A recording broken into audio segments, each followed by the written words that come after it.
Welcome to Iberia, I am Wolf. Today I'll present to you Etruria Total War's Veneti update. However, we're not only getting a new faction, we're getting new features, so let's talk about this.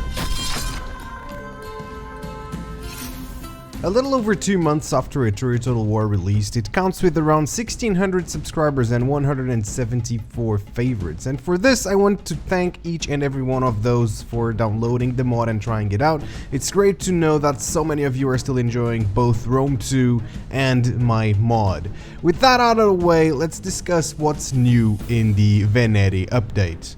First and foremost, I want to drive the elephant off the room by confirming the obvious. The Veneti will be a playable faction with missions, chapters, family tree and victory conditions. The Veneti focus on farming. I decided that they'd either be a 50-50 split between traders and farmers or just go 100% the farming route, and you know what, I went with the latter. So you can expect to build farms everywhere.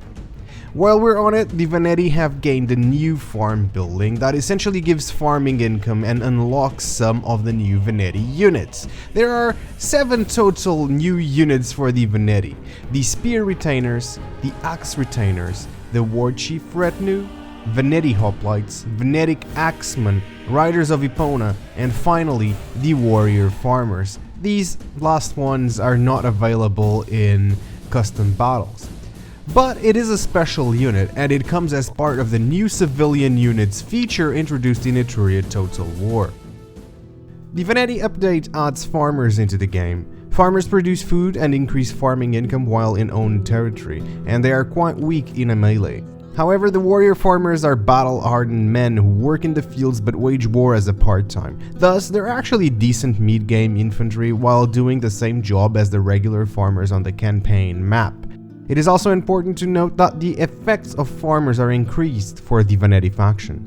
Steering away from the Veneti, we can talk about completely new features in this mod.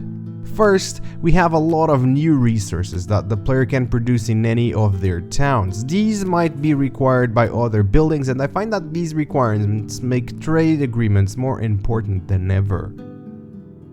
The next feature is the brand new supply system, and I have to say I'm pretty proud of myself for being able to program it from scratch.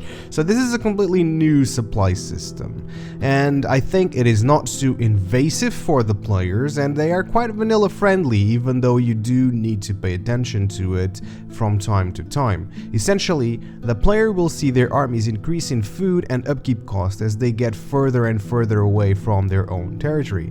This distance is measured in how many regions away you are from your homelands. Adding to this, each army has some supply capacity that will deplete while in enemy territory, and it can be boosted by having supply units. And yes, that is another type of civilian unit. The final system that was added into Etruria Total War was the PostBottle Events. Well, PostBottle Events will randomly generate events after the player wins battles, granting buffs to either the faction or the victorious army. These events can also happen when conquering or sacking towns, having the potential to turn a good sack into a plentiful harvest or trigger a rebellion after capturing a city, so there's always this risk-reward kind of thing going on. On top of it all, I decided to release a new battle mod called Wolves Battles that is fully compatible with Etruria Total War and its population system. It is also compatible with Sebedi's unit packs, all of them. This battle mod revamps all stats in the game, from units to terrain to weapons, to make battles more tactical and fun to play.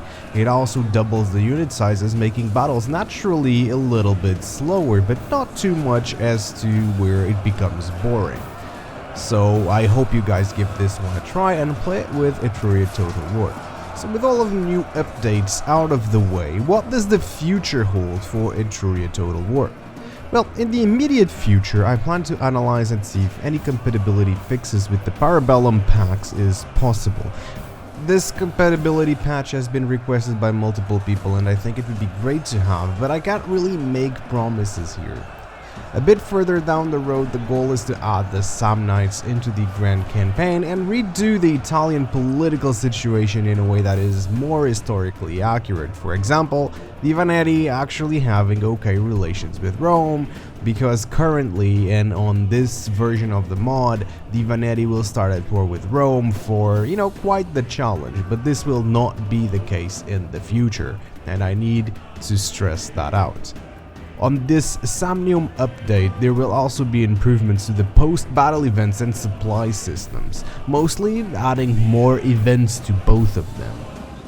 With all of that said, I hope you all enjoy this new version of Etruria Total War.